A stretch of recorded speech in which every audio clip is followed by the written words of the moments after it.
usually what we do is we kind of just get everybody's background and journey, understand kind of how, and I know you have an interesting one, but how you got to where you are, Right. because as we were talking earlier, that kind of informs what you're doing now, right?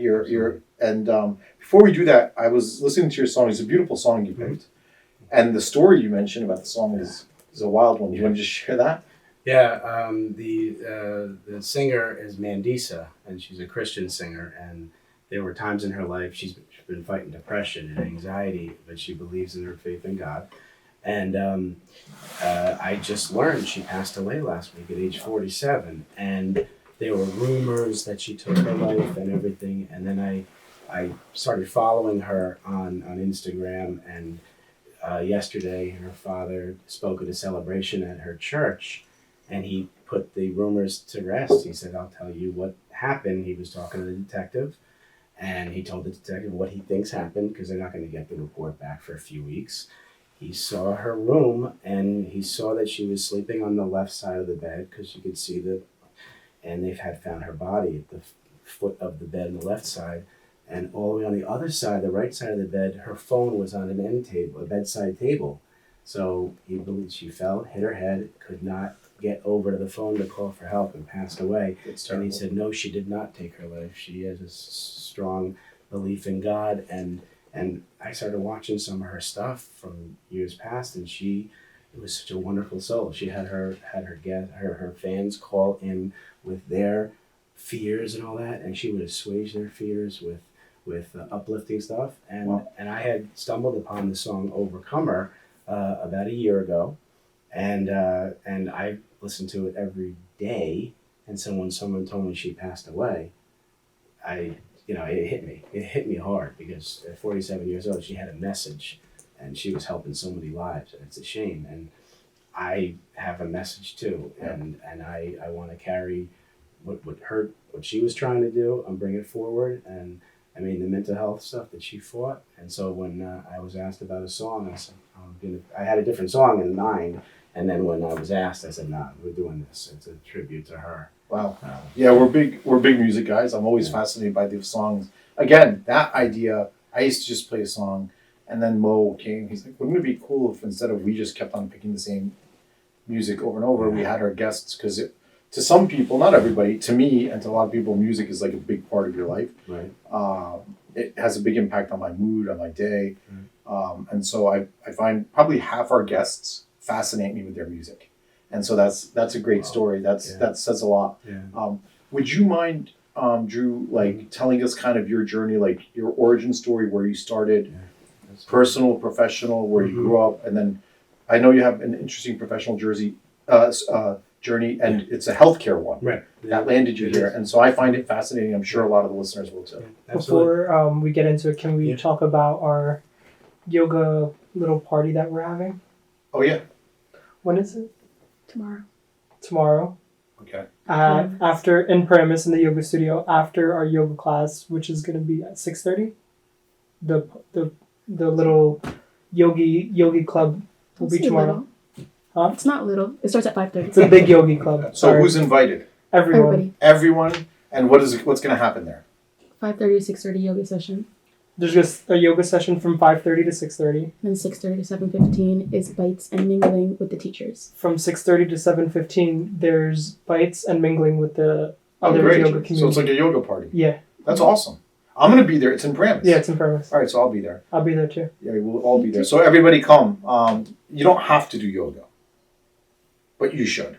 Okay, I got to look. All right. Anybody who does any yoga, come. It'll be a fun yoga session with some food and drinks afterwards.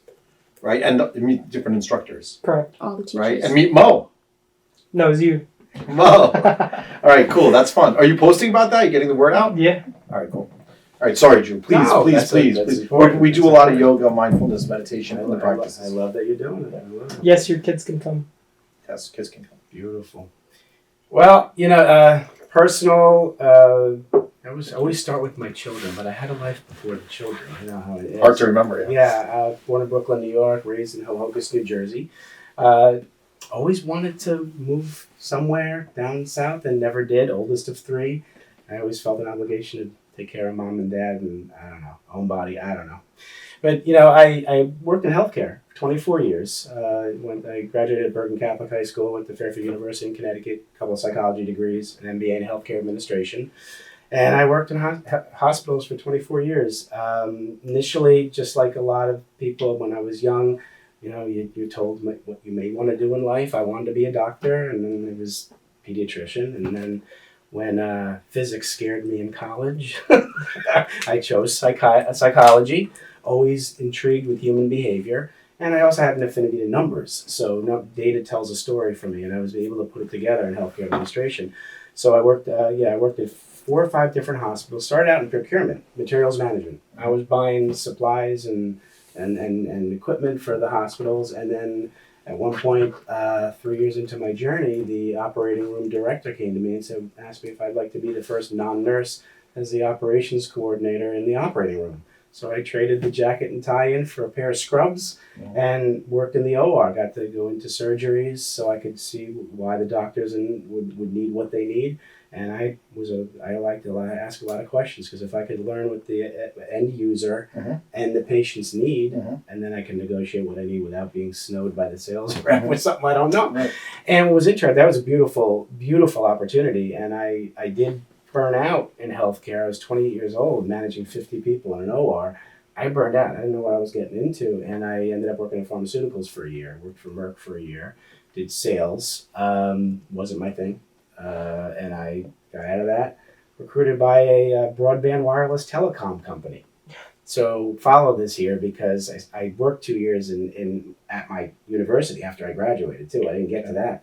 I was offered the laboratory supervisor position for psychology. Okay. So I worked 2 years in higher education, got paid there.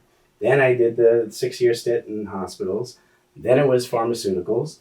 And then it was in the telecom broadband wireless. So I call it the 4 segments of the population. I worked in healthcare, for-profit, healthcare, not-for-profit, higher education, for-profit, non-healthcare, and for-profit healthcare.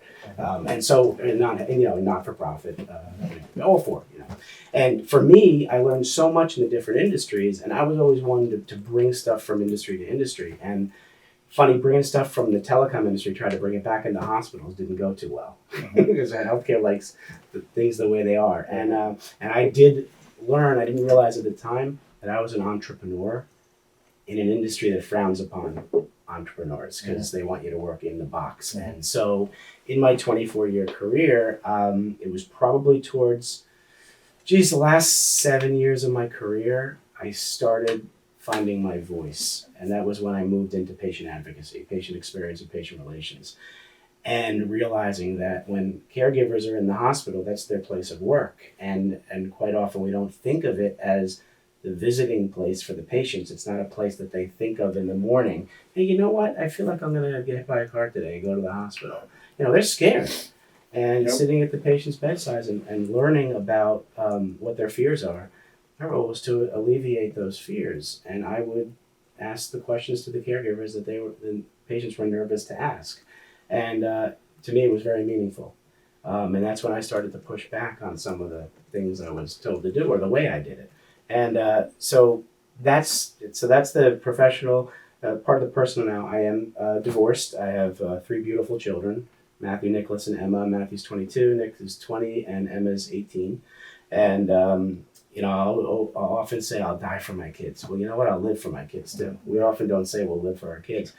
So why I'm here today doing what I'm doing, leading the Mindful Man movement, I like to say it was by accident in human terms. I honestly believe there's a higher purpose for me, and I was put here for a reason.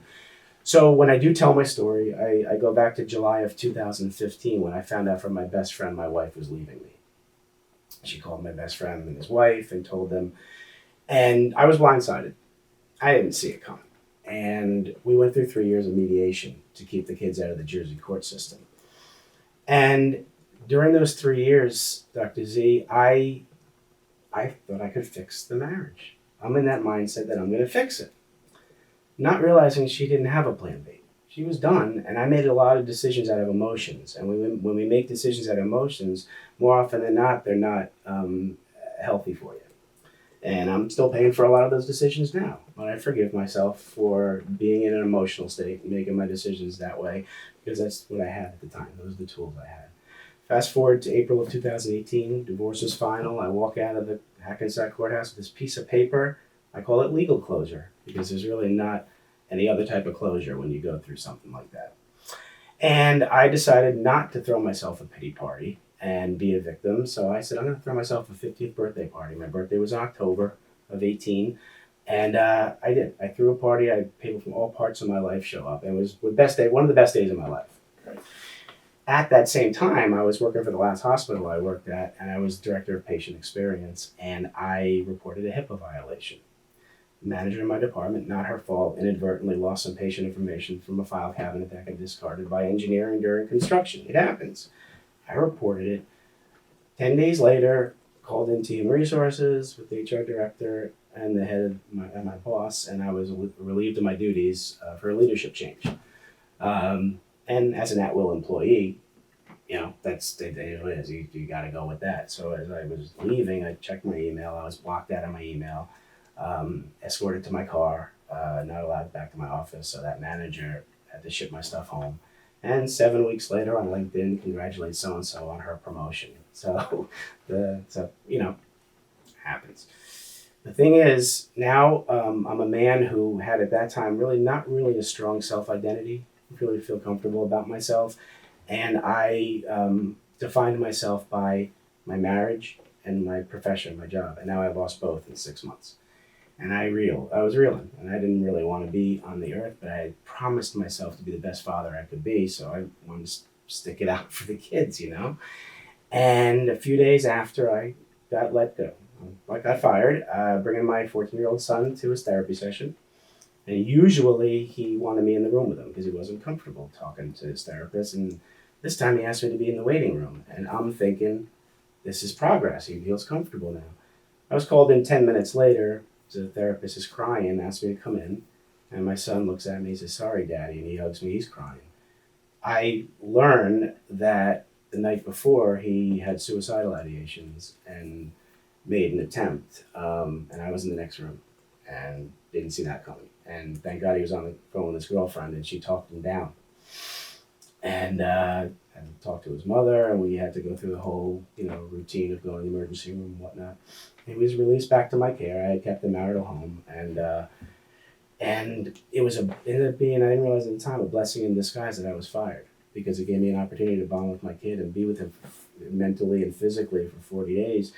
And we talked to his caregivers. He said he needed some help. And so we found a place up in Connecticut, an hour and a half away for an inpatient stay. The thing is, they didn't have a bed for 40 days.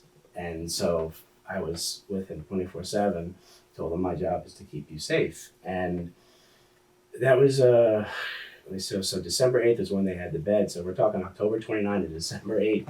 And fast forward to my dad's birthday, which was 10 days before, November 30th, we were at his house, have a birthday party, and my dad says, Drew, I just want to tell you I'm proud of you. I'm like, thanks, Dad.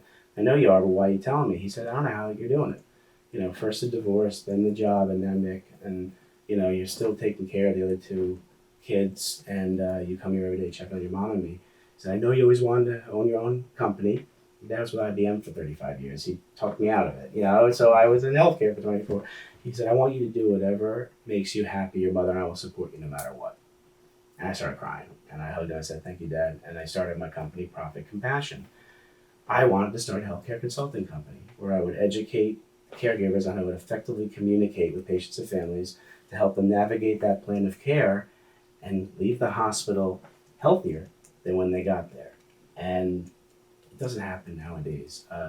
The system's broken, and I really felt like it impacted more on the outside. So, and I named the company Profit Compassion because we could profit from being compassionate, and we can profit from others being compassionate to us. So let's fast forward now to December 8th when we're bringing my son up. My parents come up with us, my ex-wife comes up and the kids, and as we're leaving, my son points to my parents in the waiting room and says, I hope nothing happens to them while I'm here.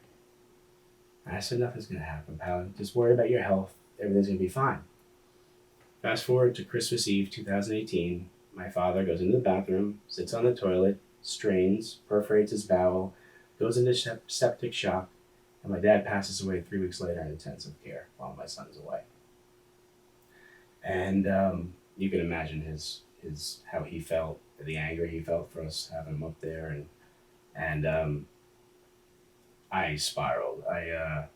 For me, it was blaming the wife for the divorce. It was blaming my boss for my job, blaming myself for my son, and blaming God for taking my dad. And I didn't want to be here anymore. And again, I thought of my kids, and I knew that if I looked within myself, because I know that we can heal ourselves from within. I knew at that time, though, if I looked inside, my brain, my heart, and my gut would have said end it. I had to look outside myself in the eyes of my 3 kids and my mother, and I said, damn it, I'm gonna make it through for them. The thing is, I did make it through. I did it the way a man's supposed to do it, right? We're supposed to suck it up, man up, show no emotion, don't ask for help, you're gonna fix it. So I did. I plowed through it, no emotion, didn't grieve, no nothing. On the other side, helped my mom with the finances, got the kids okay as I could be, and I was empty. I was an empty man in the end, man. I didn't know what my responsibilities were, what my roles were. I didn't know about working. I didn't know what to do. So my phone rings. It's a cold call. I pick it up. Do you want to buy a franchise? I had just put that I was out of work in LinkedIn. I guess they found. I said franchise. I want to flip burgers. I told them my story. They said no. There are a lot of food related things. So I said, well, I'm staying away from healthcare because they burned me, So I looked at 14 franchises, went through an advisor. I ended up buying a franchise. Rationalized, right? I'm not going to start my own company. I said, I'm worried about money because of the divorce, all this. I told self-limiting beliefs like you wouldn't believe. Paid $56,000 of the $200,000 I made on the sale of the marital home for the franchise fee. Learned sales for a week up in Canada. Didn't know how to run a company. And COVID hits. And now I'm really like, what the hell did I do? And friends were telling me, look, there's some companies that are doing well. You got to learn how to network virtually across the country. Because what I did is help companies save money. Now they're not open. And I'm a relationship guy. Now I can't see them face to face. During this, I meet an editor for a book. And her line was how to write a book in 90 days without writing a word. I'm like, right up my alley.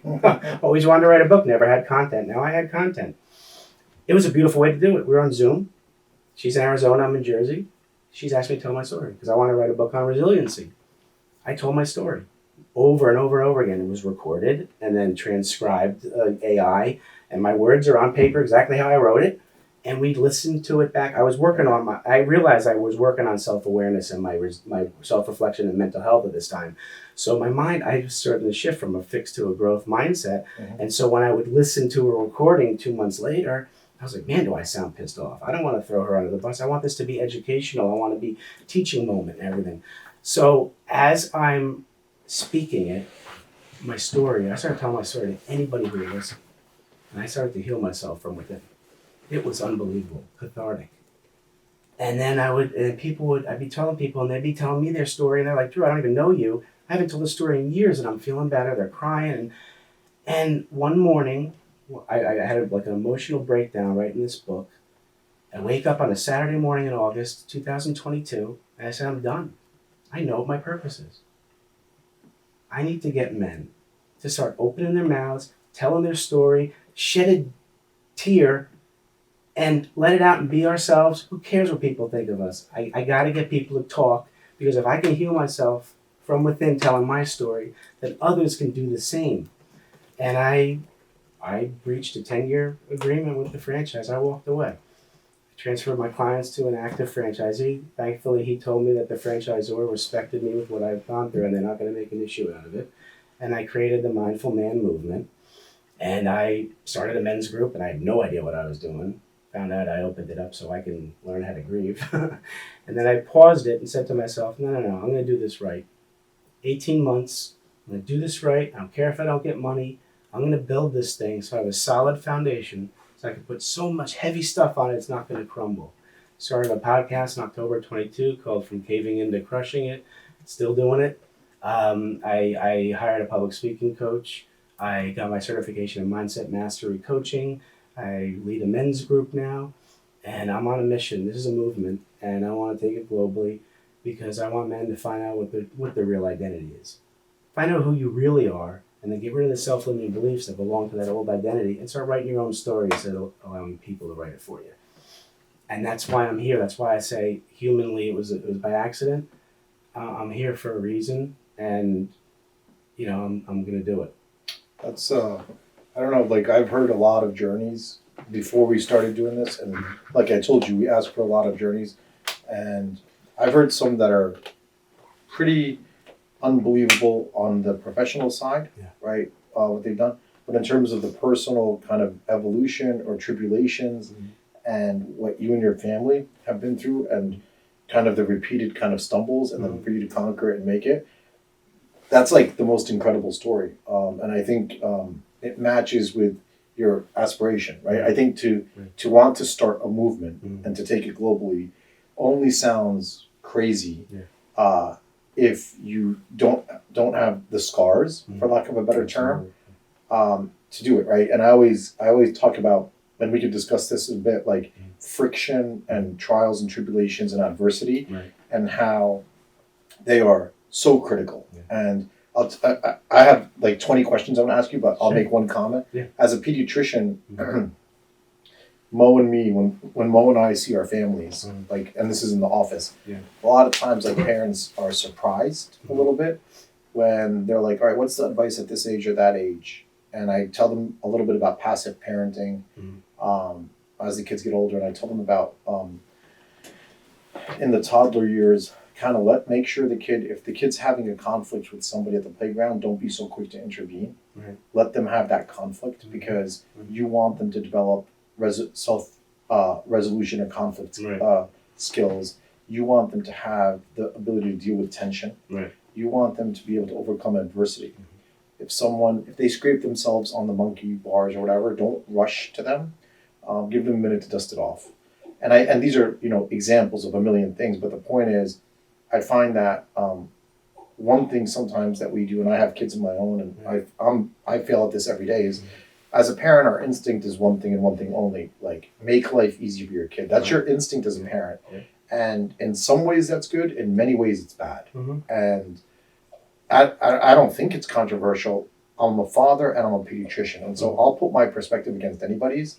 I see as young women or men, and here we're talking about men, go to becoming grown women or men, and a lot of the stuff they deal with, their ability, because we all deal with crap. The reason you were able to pull yourself off the ledge is you found yourself, and it took time, but a lot of people don't. And I mean, I'll just say it, the rates of depression, anxiety, suicide are higher than they've ever been. And I think, a big part of that is the lack of what the term you used, self-identity or sense of self. And I think what you said, the details and kind of the pivot points in your journey are critical.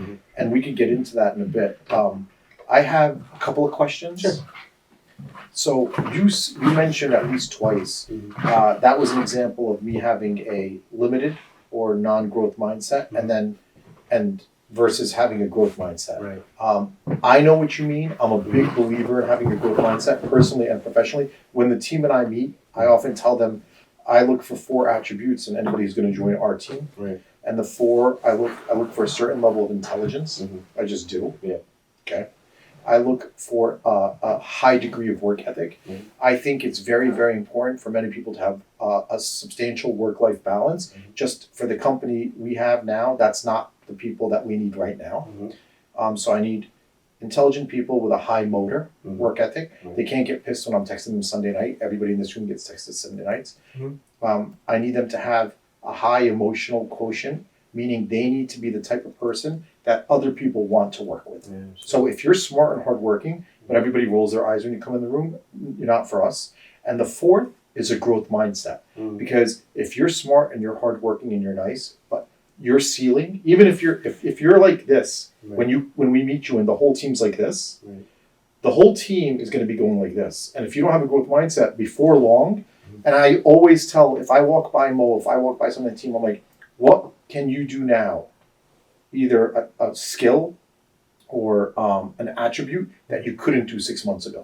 And if you don't have 2 or 3 things that every 6 months you're doing differently, like I got certified in putting intravenous, we do vitamin infusions. I got certified in giving vitamin infusions all the way to you were in procurement, ordering and managing supplies and inventory. That's an important part of the business. Absolutely. All the way to I now understand, how to create content on social media and so on and so forth. And so the growth mindset, that's the professional aspect. But I think Right. you're touching on the personal Oh, aspect. absolutely. Can you talk about how you define it and go like just two or three levels deeper on that? Yeah, I'll a couple ways I'll do it. I believe there's 3 types of men and 3 types of women, right? And we can be any of those, well, all 3 of them in the same day. So man or woman number 1 has a defining moment right in front of him or her, and they don't see it. They don't see it. They see nothing, blind spots, and they go about their way with their unfulfilled life. Man or woman number 2 sees something in front of them, trying to determine what it is. And with the fixed mindset, that's a barrier. That's no opportunity. That's life doing this to me. Forget it. I don't want to deal with it. I'm staying in my comfort zone. I'm going to just be complacent and live my life. Right? The growth mindset, man or woman number 3 is, you see something in front of them? Looking at it? That ain't no barrier. That's an opportunity. If I see that as an opportunity, I ain't gonna be able to live a better life. Let me acknowledge that as an opportunity and take some action. That's a growth mindset. Somebody who can look at their past and not define themselves by their past, right? And because they don't define themselves by their past, they can do things that are limitless, right? Our past can limit us. Actually, we're taught in life that we're limited. You can't do this, you can't do that. Once you can get rid of that regret for the past, and I use forgiveness to do that for myself and others, the goal is to get yourself in the present moment. That's where the growth mindset lives. You get rid of your anxiety of the future, which is something we can't control.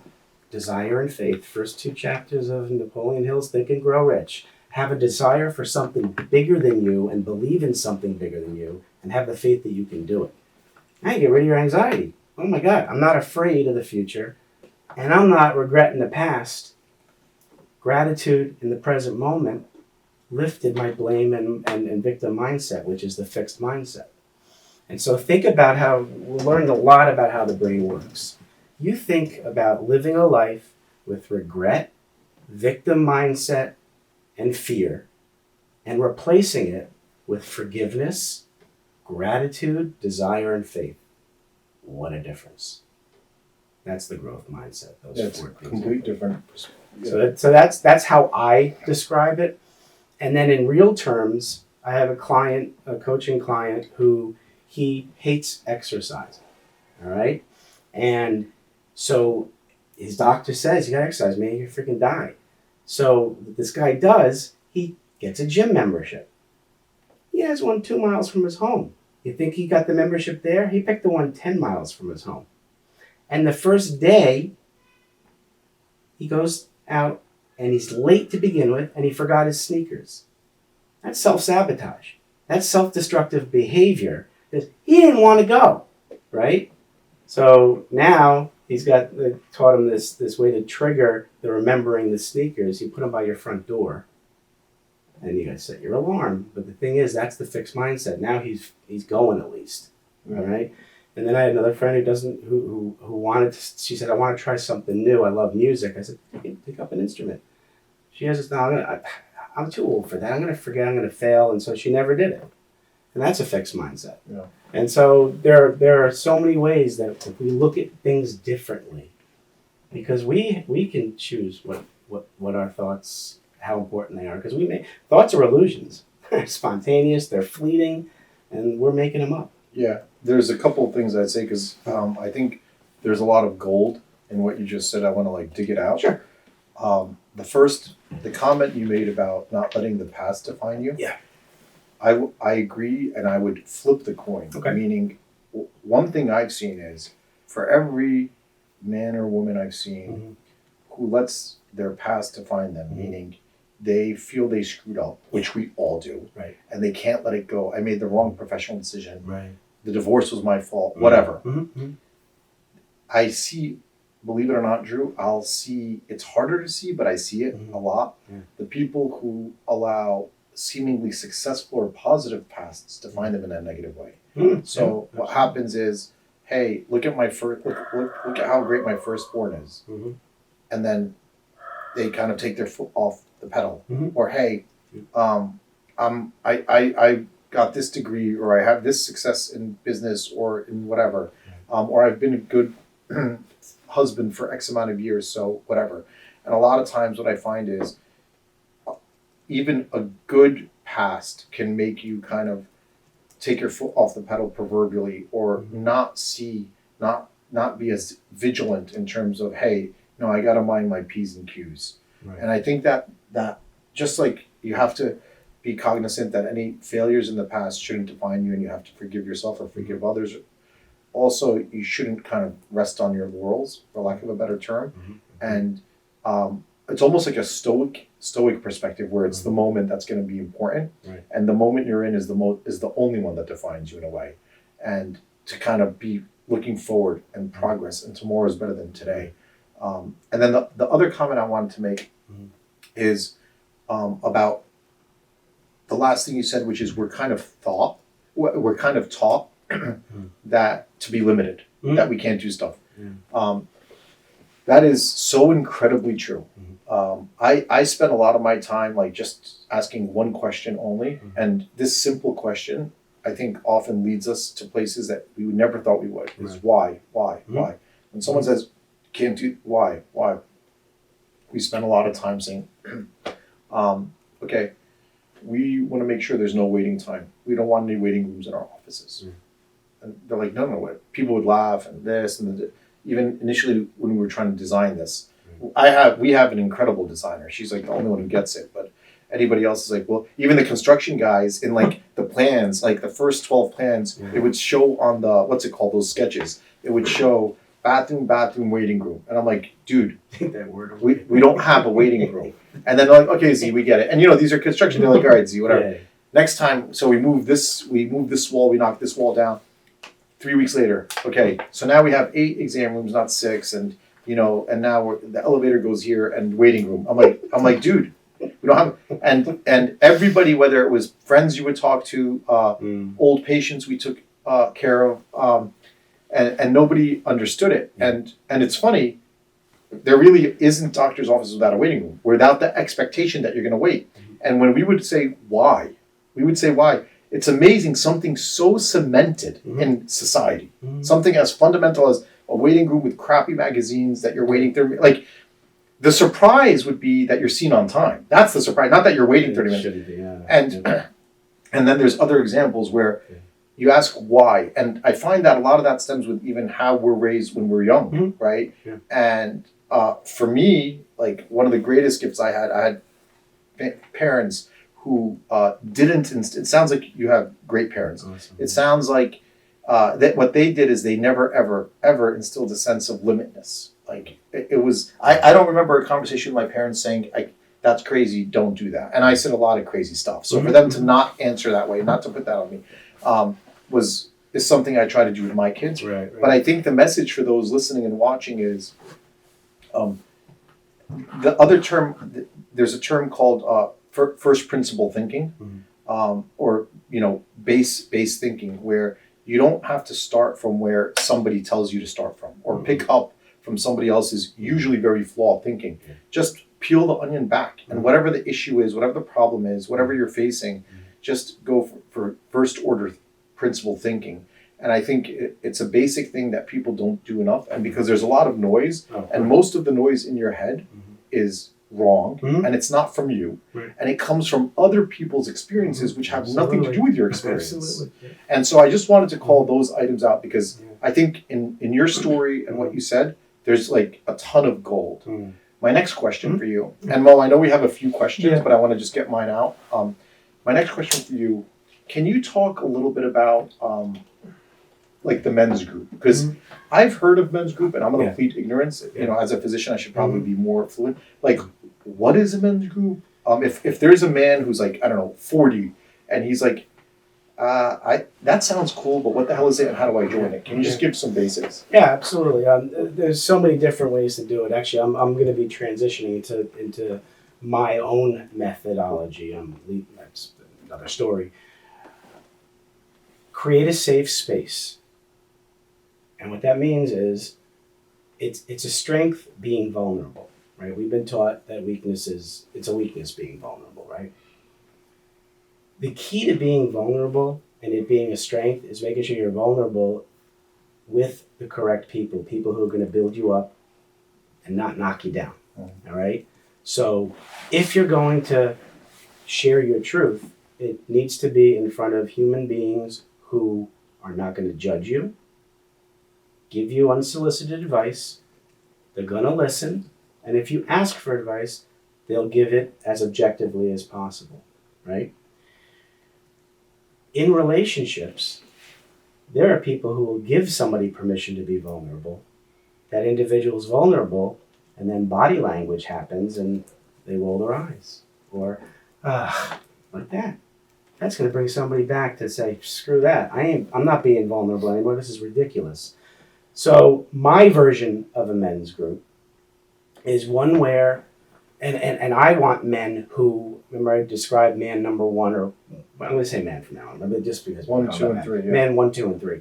I'm looking for man number 2 and 3. The ones who realized some of their blind spots, and I want to talk to the ones who chose not to take it on, and I want the ones who are starting on that personal development.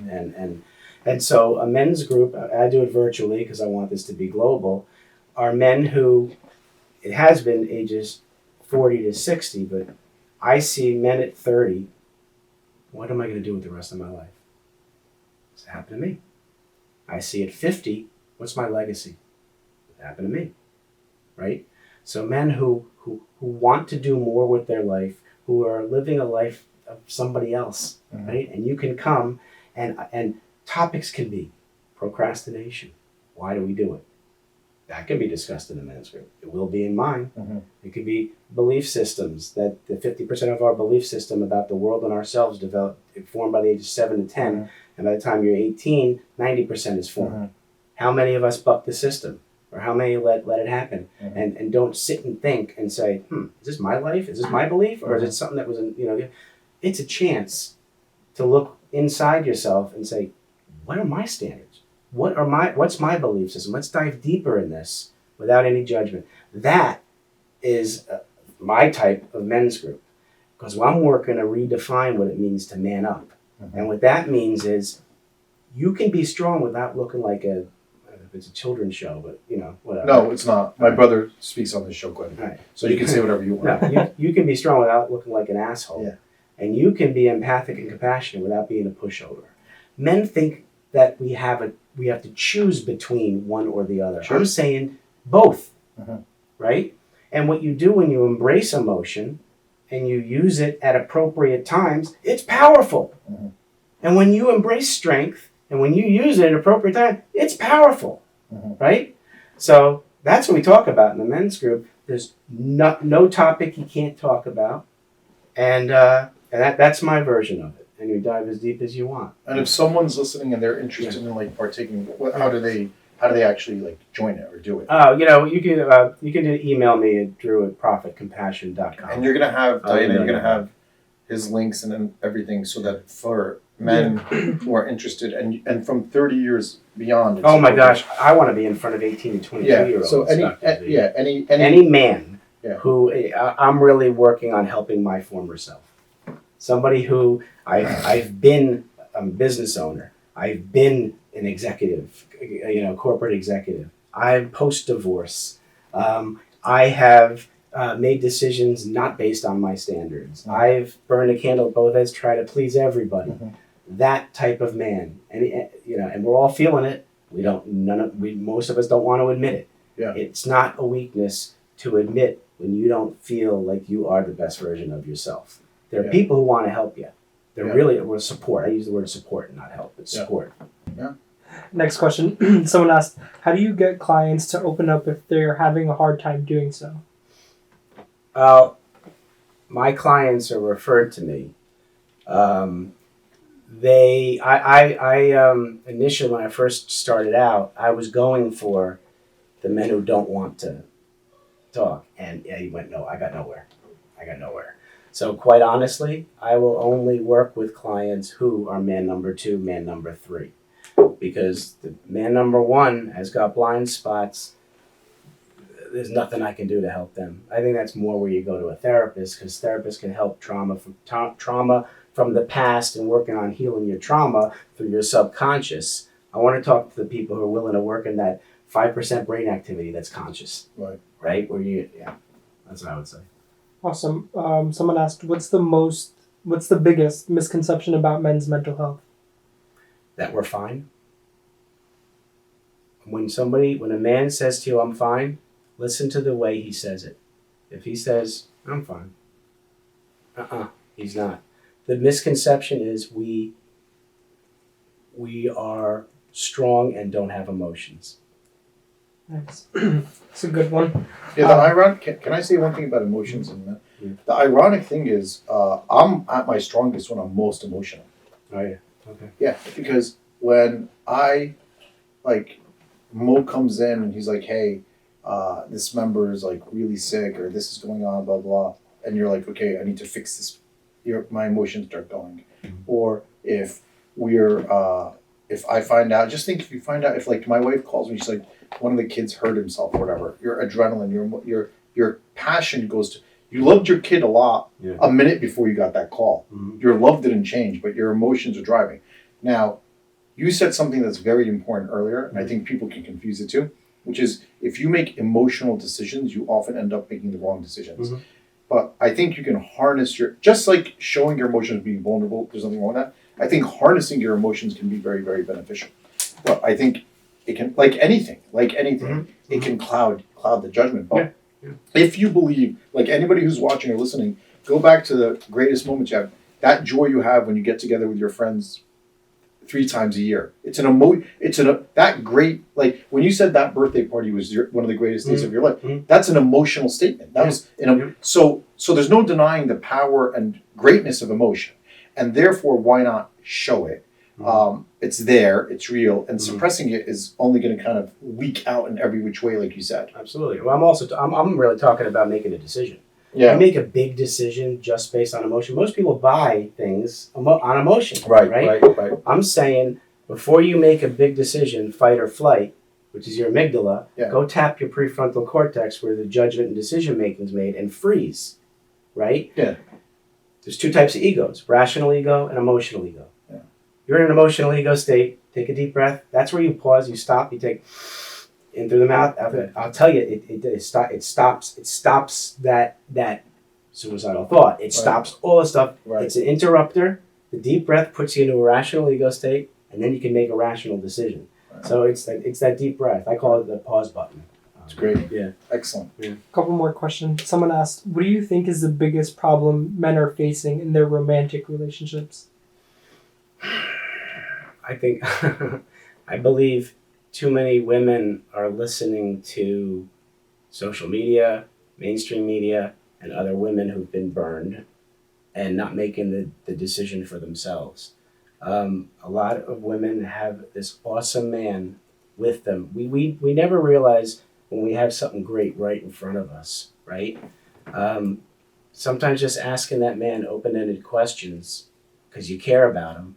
And if you start your sentence, because I care about you, and then ask the question. This day and age, people don't seem to be willing to work, and they say, I've done everything. No, you never have done everything. That's the fixed mindset. Exactly. You've never done everything. Yeah. Awesome. Just a couple more questions before we wrap up. Someone asked, what's the most common reason men seek your help? They don't know who the hell they are. Because the first thing I work on is meet them where they are, and we're going to work on, I want you to define to me your desired identity. So it's a lack of self-identity. It's like Oh, a yeah. lostness. Oh my God. And then we do this visualization thing where first they tell me what they feel like.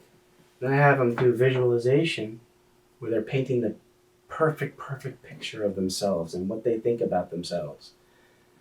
And then after their breaths and they tell me all that, then we look at, okay, there's a gap here. What can we do from who you believe others think you are and who believe you are versus that visualization of the best man you can be? You can be that. Let's find out what here we can knock out to close that gap.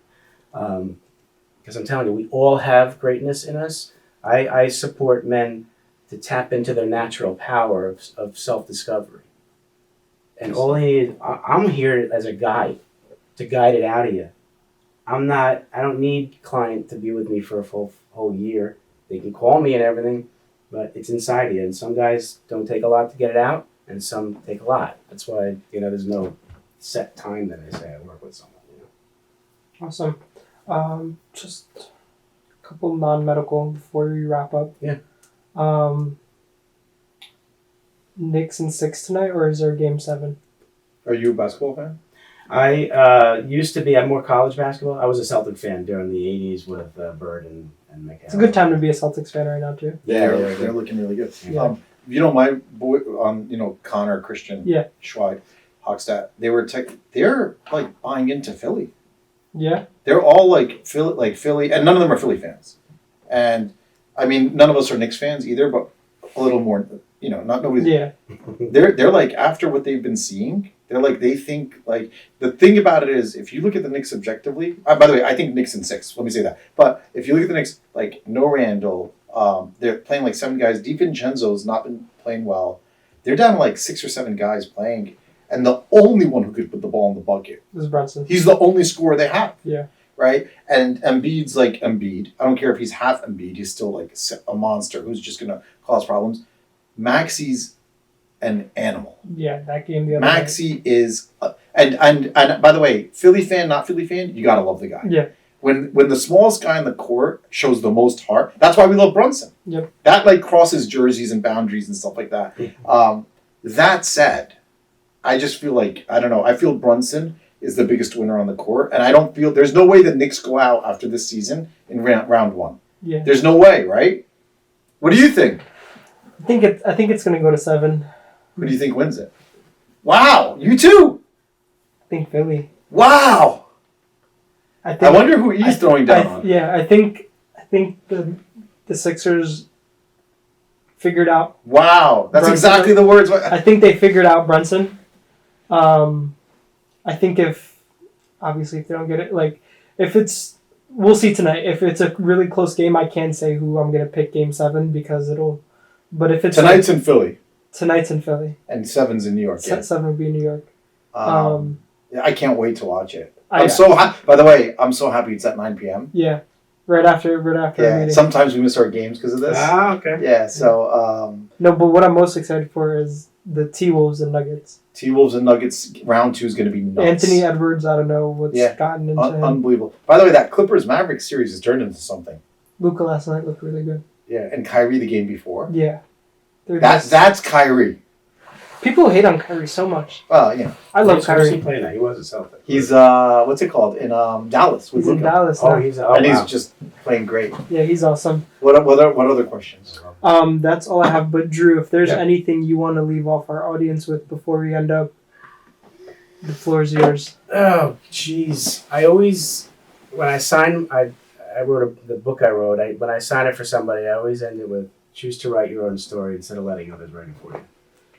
We can all write our own story. For the men out there, let's redefine strength and embrace purpose. Because you all have a very important purpose in this life. You got to find it.